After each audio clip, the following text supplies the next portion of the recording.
Over the centuries, the once flourishing cathedral on the outskirts of Blackwood Village had become a decaying shell of bygone glory. Its towering spires no longer shone in the midday sun, but instead shivered in the wind as the stones threatened to crumble. Locals, those few who remained, avoided the building whenever possible, crossing themselves and muttering about curses or ill omens. The structure's silhouette, stark and lonely, had an unsettling effect on travelers who wandered too close. Whispers of hauntings and malevolent apparitions drifted through the region like the hollow moan of wind across an abandoned graveyard. Though the main chapel still stood in a state of partial repair, it was rarely used, and never at night. Perhaps it was the rumors of strange voices heard beneath the floor, or the flickers of pale figures seen through the rosette windows. Perhaps it was something else. A sense of unseen watchers lurking among the quiet pews. No one could say for certain. All that remained tangible was a creeping sense of dread that grew stronger the deeper one ventured into that hallowed place. Even the bravest souls who tried to pray at the dusty altar could not ignore the oppressive stillness, as if the cathedral itself watched and waited with a quiet hunger. Hidden beneath this cathedral lay a network of ancient tunnels, damp corridors and vaulted crypts that had not been fully explored for centuries. Generations of priests and caretakers insisted that these catacombs were simply the final resting places of revered bishops and devout followers, sealed off for safety and respect.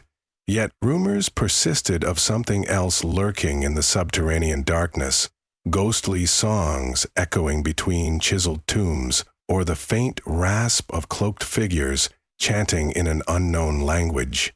Over the years, any who ventured down there spoke of a disorienting labyrinth. Some described hearing solemn hymns that reverberated as though sung by a ghostly choir. Others emerged too terrified or incoherent to offer a rational account of their experiences, their eyes filled with terror. Still, no hard evidence demanded an official investigation. The faint chanting, if it existed at all, came sporadically. Only the most curious or foolish would dare to explore that ancient domain. The last caretaker, Father Vincent, had warned that disturbing the resting places of the dead might unleash consequences beyond mortal comprehension. He made these warnings with quiet fervor, his tone unwavering. Over time, most accepted his admonitions, choosing caution and superstition over boldness. But not everyone yielded. Amelia Harrington was an academic researcher, fascinated with ancient religious orders. Armed with her notebooks, her archaic languages dictionary, and an irrepressible curiosity, she arrived at the cathedral determined to uncover its hidden narratives. She had heard weedy rumors while poring over old manuscripts, enough to catch her imagination. For months, she had meticulously studied old church records, local folklore, and half-burned archives that referred to an unholy choir chanting beneath the ground. Most people dismissed these references as metaphor or fable, but Emilia recognized echoes of an actual phenomenon. She believed that the catacombs might hide a crucial piece of history. Gaining permission to examine the crypts was not simple. The aged bishop who oversaw the cathedral's affairs initially refused her repeated requests, but when Emilia presented several ancient texts referencing a unique centuries-old rite performed in the bowels of large cathedrals, his skepticism turned to guarded interest. This ritual, known in one document as the Chorus of the Eternal Night, was rumored to bind souls in perpetual worship. As the bishop read these lines, Emilia caught sight of an uneasy flicker in his gaze, as if he recalled a half-forgotten legend. Ultimately, he relented, granting her restricted access to the crypt entrance. She was to be accompanied by one of the church's stewards. Her appointed companion was a tall, reedy man named Thomas, who exuded an almost pious devotion to the cathedral's sanctity. His steps were slow, deliberate, as he guided Emilia through the dim, echoing corridors. Each footfall struck the stones with a hollow resonance, as though the floor were hollowed out beneath them. Such might have been the inescapable truth. They were walking atop a labyrinthine ossuary, accompanied by centuries of rotting bones. Amelia's first glimpse of the catacombs came after they descended a cramped spiral staircase. Flickering torchlight illuminated a deep corridor walled with aged stone and faintly etched carvings. A stale air enveloped them at once, and an acrid scent of old detritus assaulted their nostrils. She felt an uncanny chill rising with each step deeper underground. Her nerves buzzed with excitement, intertwined with an unspoken dread, as though she stood on the threshold of a long-forgotten realm. Behind them, the door they had come through clanged shut, and it felt startlingly final. Thomas spoke in a near whisper. "We have an hour, maybe two, but no more. Father Vincent's instructions were explicit. We cannot linger." He paused as he held the torch higher, scanning the corridor's gloom. "The bishop says we must not lose our way. The catacombs are deceptive." As they edged further into the labyrinth, the walls, carved with half-faded religious symbols, seemed to emanate a mysterious allure. Amelia paused to run her fingers across the faint inscriptions. Much of it was in Latin, but older passages were scrawled in archaic tongues she could not immediately decipher. There were depictions of angels and demons, of creatures half submerged in darkness, all overshadowed by a stylized depiction of the cathedral itself. One image in particular caught her eye, a ring of hooded figures chanting around a crypt, their mouths open wide in song. The text surrounding this image had partly crumbled away, but the word chorus was clearly visible. A chill ran down Amelia's spine. She glanced back at Thomas, who seemed shaken by the imagery as well. He kept glancing deeper into the corridor, as if expecting to see one of those hooded figures step from the shadows. Their torchlight danced, creating illusions of movement on the stone walls. At times, it seemed the carved figures shimmered with an otherworldly presence.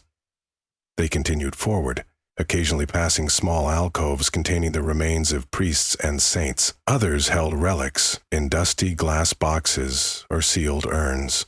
Some of the altars had melted candles that must have been lit long ago. Yet the deeper they went, the more Amelia felt the heavy weight of secrecy pulling them further, as if the catacombs refused to release them. Then they heard it, the first notes of whispered melody. It was so faint that Amelia initially wondered if she were imagining it, but Thomas froze, the torch trembling slightly in his hand. The sound seemed to leak through the corridors from an unknown direction. The melodic progression was low, mournful, not quite Latin yet resonant in its intensity. As though drawn by invisible threads, they found themselves following the echoes, creeping along the stone passage, as if the chant itself were guiding them. Each step brought the chanting into sharper focus. Multiple voices wove together in perfect unison, alternating between solemn reverence and eerie dissonance. The corridors branched in labyrinthine forks, sometimes leading them to dead ends or sealed mausoleums. More than once, they thought they had lost the source of the chanting, but just as they were about to turn around, another chord would beckon them further. It was as though the chant wanted to be discovered. At a shadowy bend, they noticed that the corridor descended into a lower chamber. Moisture seeped through the walls there, forming rivulets of water that shimmered under the torch's flickering light. From beyond that passage, the chant resonated with newfound strength, as if the choir masters waited just out of sight. They descended a rough-hewn staircase into a cavernous room, whose vaulted ceiling soared into darkness. At its heart stood a massive stone altar, ringed by carved columns that bore images of saints and sinners alike. Melted candle stubs clustered around the altar's perimeter, their wax forming pale stalagmites on the cold floor. Among these columns were tall niches hewn into the walls, likely once used to store bones or relics. One niche stood open, and something black glistened in its recess. All the while, the chanting sounded close enough to be in the same chamber, yet Amelia saw no living choir. The voices resonated as if born from the very walls. She waved the torch around the perimeter, searching for hidden passages or any sign of movement. A trickle of dread coursed through her veins. Thomas looked equally petrified, though his posture remained rigid, determined to protect her if he could. Their eyes were drawn to the open niche, where a thick black volume lay on a stone shelf. Its cover, bound in cracked leather, depicted a motif of swirling shapes reminiscent of chanting figures. Emilia carefully lifted the book, brushing away centuries of dust. The title was in Latin, referencing a kingdom of the bound souls, though the phrase was archaically phrased. She glanced at Thomas for his approval to open it. He only nodded, his tongue seemingly tied by the gloom that weighed upon them. Emilia opened the book. The first page displayed columns of cryptic chant lines, scrawled in an elegant yet otherworldly script. She recognized fragments of archaic Latin, but much was either coded or in an unknown dialect. Then, somewhere in the dim hush, she heard a sharp intake of breath. Emilia opened her eyes. She heard a sharp intake of breath, and neither her nor Thomas. Her pulse skyrocketed, and she spun toward the sound. The chanting continued, undiminished, but now it held an undercurrent of excitement. She scanned the chamber's boundaries, the torch in her trembling grip revealing only stone and shadow. No figure stepped forward to claim the intrusion, yet the air felt charged, as if something intangible pulsed within it. Even the flames seemed to waver, as if responding to the chant's invisible currents. Thomas cautiously stepped ahead, peering around the altar, even stooping to glance beneath it, but discovered no one. Only more relics, dusty and disused, lurked in the gloom. With a renewed sense of urgency, Emilia turned her gaze back to the book. She dipped her fingers into the brittle pages, scanning runes that seemed to shimmer behind her eyes. 2 lines repeated throughout the text, each iteration slightly distorted, as if the writer had tried again and again to capture the correct phrasing of the incantation. She attempted to decipher the script. One phrase approximated, "We call upon the dead to sing." The other phrase was more cryptic, "Their voices bind the living to darkness." Her heart pounded. An unholy choir, bound to sing for eternity. Was this the dreaded chorus of the eternal night the bishop had hinted at? If so, the catacombs might not just be a memorial to the dead, but a living grave of restless souls. The chanting began to crescendo. For the first time, Emilia perceived words within the melody, glimpses of syllables in a language arching back through centuries. The air itself seemed to reverberate, as if the entire cathedral above were chanting in unison. Above them, dust shook free from the vaulted ceiling. A primal fear churned in Emilia's gut, yet she could not tear herself away. Some part of her yearned to know more, to uncover the final secret of this unearthly choir. Thomas, on the other hand, looked ready to flee. His eyes darted across the walls as though he sought an exit. He half whispered, "We need to go. There's no telling. If there's something down here, it's not meant for us to find." "But we're so close," Emilia insisted. She tapped the open page. "This is the record of their rite, an explanation for the chanting. If we can understand how it was started, maybe we can—" A sudden hush fell. The chanting stopped as abruptly as it had begun. In the silence that followed, their own breathing sounded like a thunderclap. They stared at each other, pulses racing, as the heavy quiet pressed in on them all at once. Whatever was singing, it had just noticed their presence, or decided to listen to them. Thomas swallowed hard. "Do you hear that?" he said, voice trembling.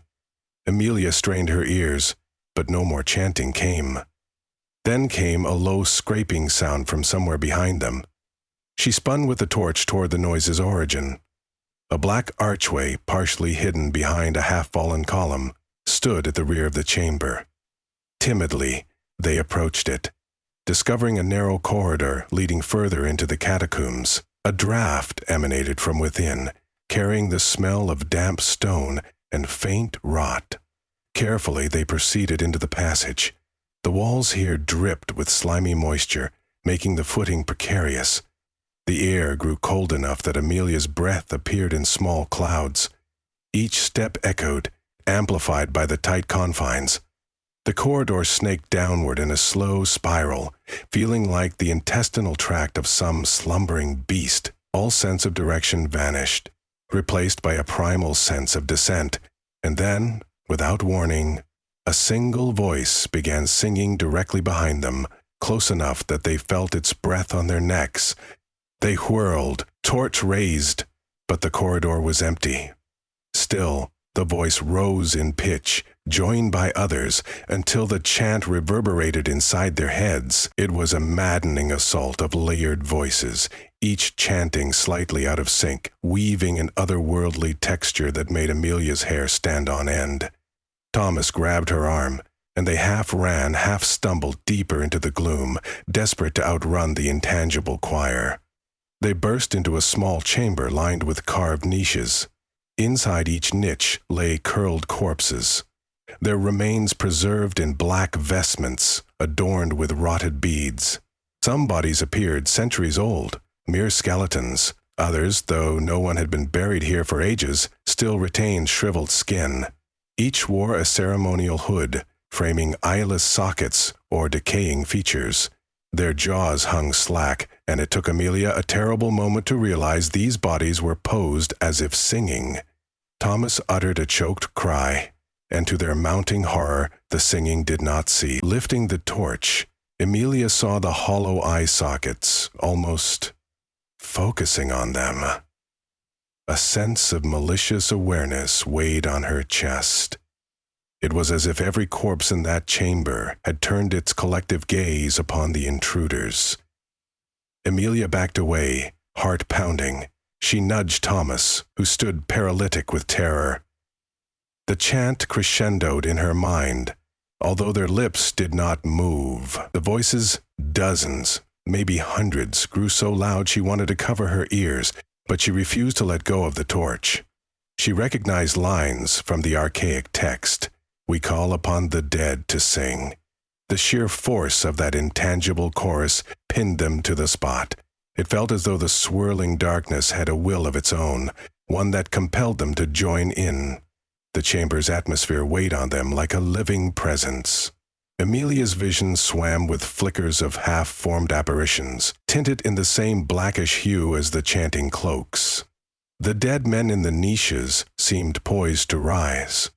She felt the monstrous expectation that she or Thomas would break the silence with a responding hymn.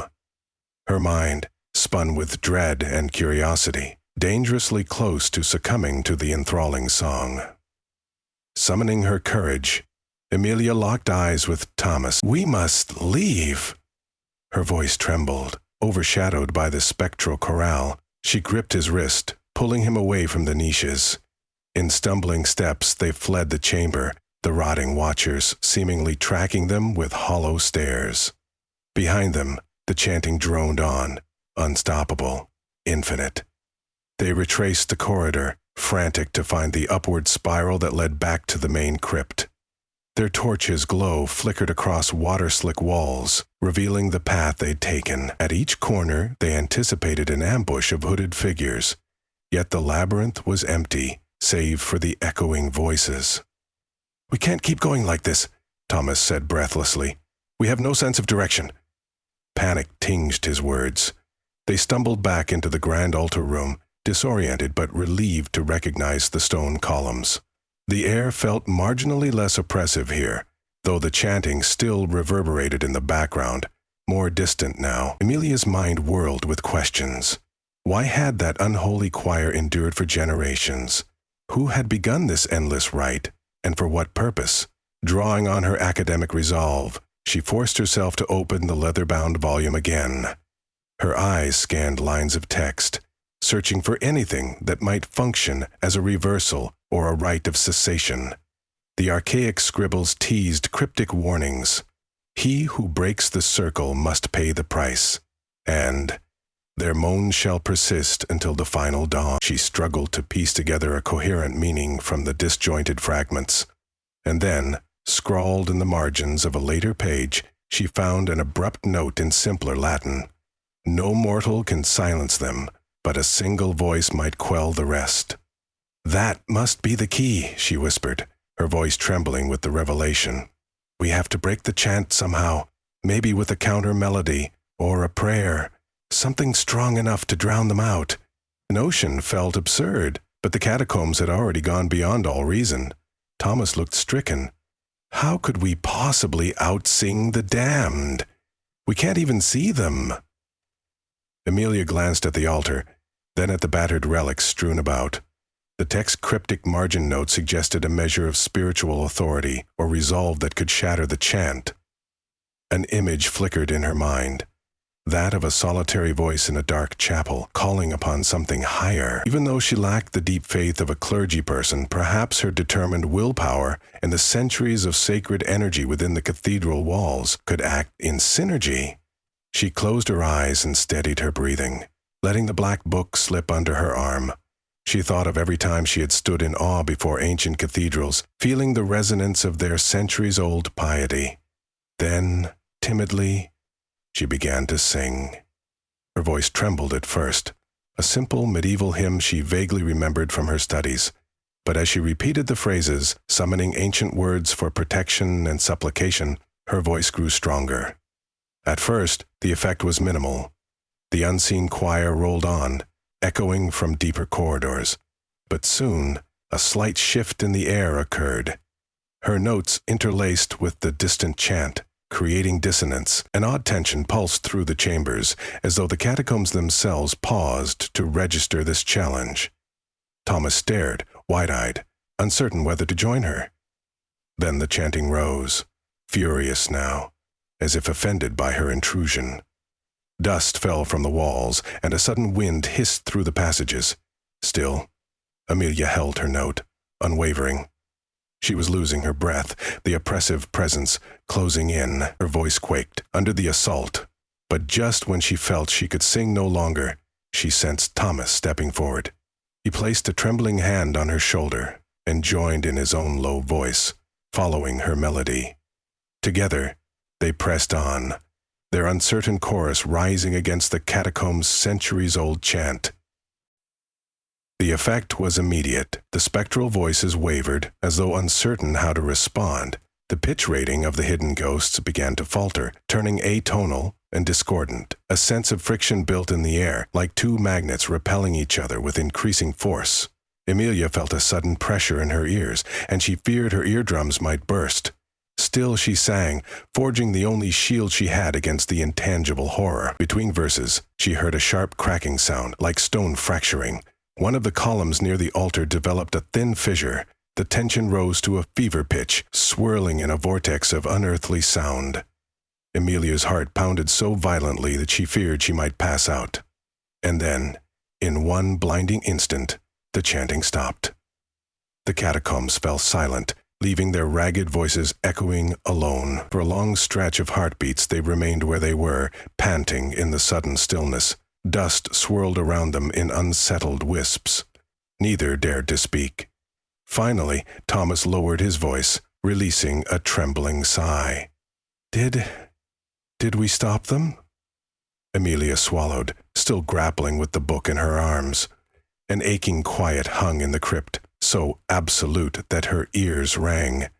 Perhaps they had indeed silenced the chant. At least for now. Hesitantly they turned to head back. Retracing their path was simpler than they'd feared. No more labyrinthine illusions beckoned them astray. Light from Amelia's torch fell on stones that guided them neatly to the spiral staircase. They made their way up in a daze, neither speaking until they reached the wooden door leading into the church. When Thomas pushed it open, a gust of fresh air washed over them. They realized it was daytime, the sun's rays filtering through the cathedral's stained glass windows. They emerged into the main chapel, souls weighed down by the enormity of their experience. Dust motes danced in the colored light, and for once, the building felt almost serene. Even the old pews and silent altar exuded a sense of relief. The intangible gloom that had once clung to the cathedral walls felt less oppressive, as if the occupant spirits had withdrawn. Father Vincent stood near the altar, hands clasped in silent prayer. When he glanced up and saw the two, a flicker of astonishment passed across his face. He rushed over, eyes wide. We felt a tremor. The bishop and I feared. Are you all right? Amelia nodded numbly. We heard them, she whispered, recalling the echo of that dreadful chant. We could do nothing but try to drown them out. Father Vincent's expression shifted between fear and wonder. Then the catacombs. Are they quiet now? Thomas closed his eyes, as though replaying each horrifying second. Yes, for the moment. But whatever is bound down there, it seems it can be silenced, at least temporarily, with sincere faith, or something like it. Over the next few days, Amelia compiled her research. Though she had braved the secrets of the catacombs, she resolved not to exploit them for personal acclaim. Some truths were too horrible to be paraded in scholarly journals. Instead, she offered a summary to Father Vincent and the bishop, her best attempt to detail the nature of the chorus of the eternal night, so they might safeguard against resurgence. Thomas resumed his duties in the cathedral, but something in him had changed. Each time he passed a sealed door to the crypts, a shadow of dread flickered across his features. The choir beneath might remain muted for years, but the cost had been etched into his soul. He kept a small candle lit near the entrance, a faint vigil against the dark. Days turned to weeks, and the cathedral seemed calmer, less threatening. But Amelia could not escape a persistent feeling that the catacombs merely slept. She often woke from dreams where she stood in that subterranean chamber, hearing the faint stirrings of a chant that refused to die. Privately, she feared the next time those restless souls would resume their eternal song. But for now, the corridors were quiet, and the cathedral's shadows lost their edge. The chant was sealed away, relegated to the depths below. The living might walk safely above, at least until the next stirring of ancient voices.